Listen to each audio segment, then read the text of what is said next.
While the United States and Iran move forward with their newly brokered ceasefire framework, the Israeli government has explicitly rejected the agreement's regional provisions. And they're upset. They're feeling like they have been let down because I'm guessing Trump promised them. They were promised something that they feel like they didn't receive. And they had a whole list of different countries that they wanted to take over. And from what I've heard, apparently this is the seventh out of the list of seven different countries. I'm not sure.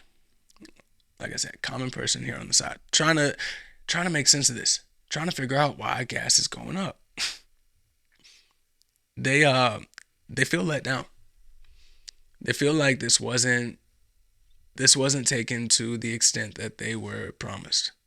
And maybe again, maybe if all of the people that are anti us continuing to send more money to Israel, more aid to Israel, and to continue this, what seems to be war of choice. And I'm sorry, it's not a war, because if it was considered a war, we would have had to go before Congress before this, all started. But this whole exchange, this little tiff, okay, this little argument between countries. Some people are saying that this should just be over, but maybe that's just our perspective. If we were there, maybe we would want this to continue. I don't know. You get mixed numbers. Some people say that, hey, the people in Israel, there a lot of them are against this. Again, the common person, they just want to, how am I going to feed my kid? And then the argument is, no, there's actually a lot of them that are scared. There is constant bombs. They are surrounded by countries that hate them. We have to protect them. We have to send billions more to a country the size of New Jersey. We have to. And don't ask why. Because it feels a little bit Hitlerian. You seem a little bit anti-Semitic. So don't ask questions. I could see why that's the narrative you would want to push if you were a citizen, or maybe not even a citizen, a member of the government in Israel. I could see how that could maybe be in their best interest. It's just, again, it's really hard to worry about that as the common person in a completely different country. That's what me and a lot of other people are saying.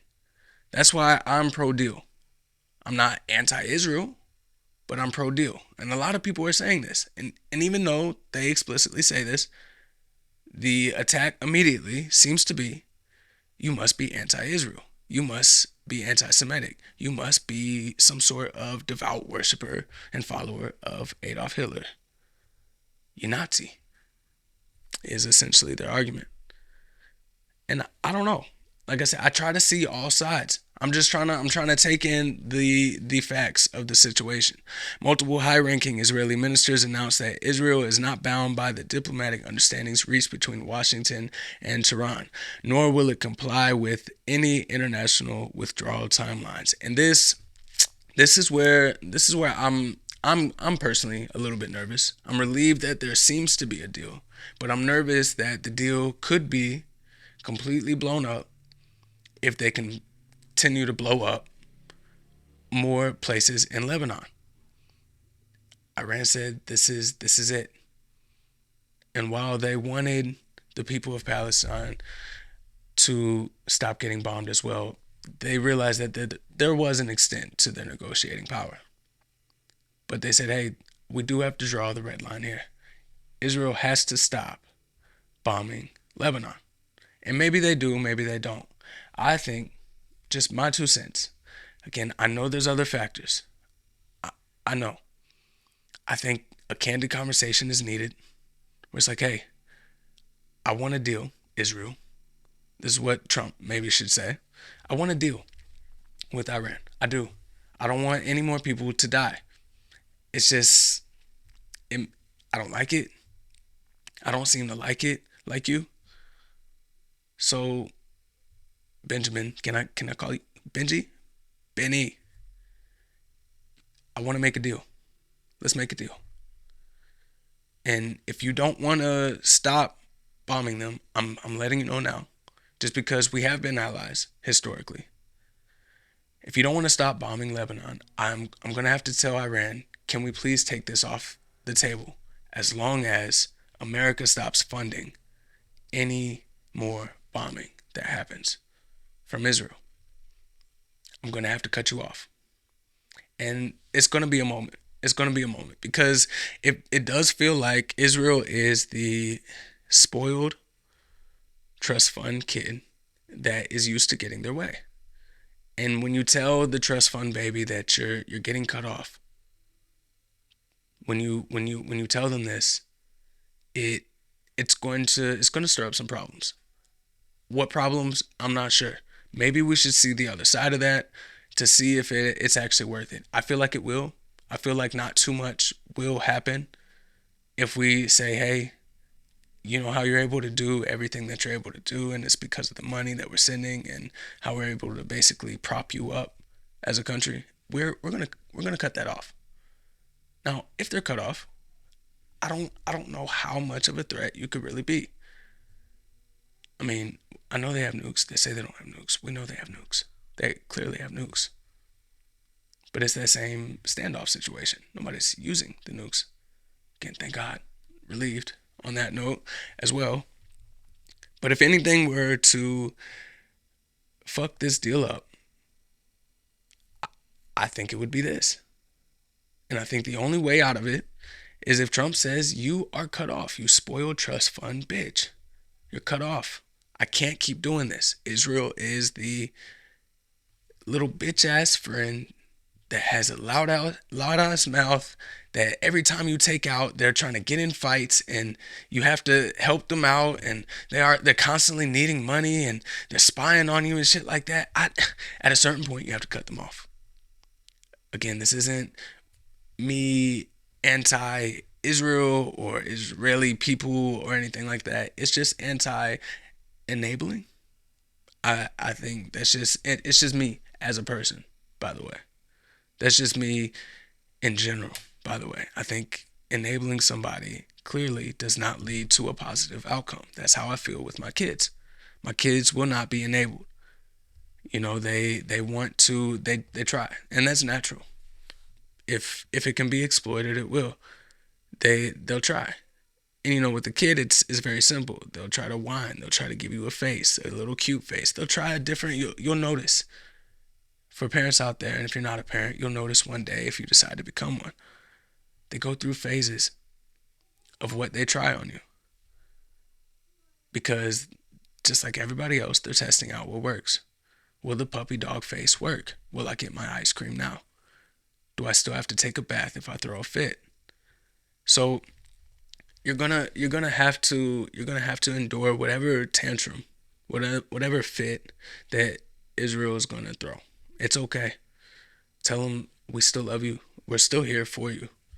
We just we just can't support you anymore. You're gonna have to support yourself, and it's not because we despise you or anything like that. It's just we have people starving back home. We have problems back home. Okay, so I promise it's not personal. It's not personal at all. And the stance was amplified by National Security Minister Ben Gavir, I don't fucking know, who publicly dismissed the U.S.-led initiative. Ben Gavir declared that the agreement does not oblige Israel in any way, stating that Israel is an independent, sovereign nation and not subordinate to the United States. Listen here. This is why I said you gotta put them up against the wall. They're the snot-nosed little fucking kid that has been used to getting everything they've ever wanted.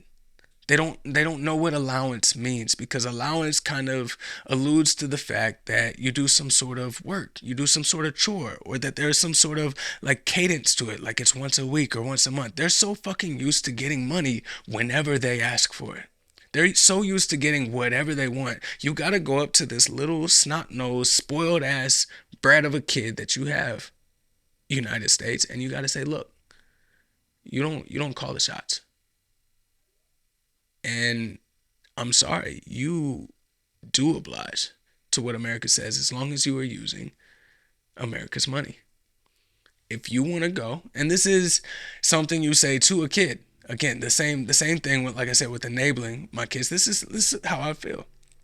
Let my kid, as I feed them, clothe them, do everything for them, like literally everything you have, and this is how it's supposed to be. Obviously, that's this, like, parents don't list this shit because, most parents, I'm hoping, don't just list this shit because it's like I feel owed. It's the same way where America doesn't have to feel like, oh, like I feel owed to any of this, but it's just like the funding can stop. By all means, you can go out on your own. And it's a little bit different. This analogy is getting away from me because you wouldn't tell your kids to just go. At least I wouldn't.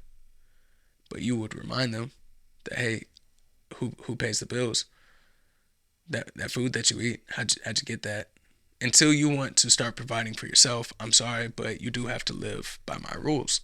And maybe that type of conversation needs to be had between Trump and Benjamin Netanyahu. Not Yahoo. I don't know. Again, these are names I shouldn't even know, to be honest. I shouldn't know about Mr. Sir Benjamin. I shouldn't know about him. I just shouldn't. I shouldn't know about this. You're too far away, sir. You're too far away. I think if we focused on ourselves for just a little bit, there could be some benefits to be had, to be done. The collective pushback from Jerusalem highlights a significant vulnerability in the broader peace framework. Though Hezbollah has indicated a willingness to halt attacks if Israel stops its military operations, Israel's refusal to exit southern Lebanon leaves the permanence of the region's truce highly uncertain. It's highly uncertain, to say the least. It's unlikely to happen. This wouldn't be the last time. Like I said, I hate to keep using the analogy, but it's like the rebellious teenager.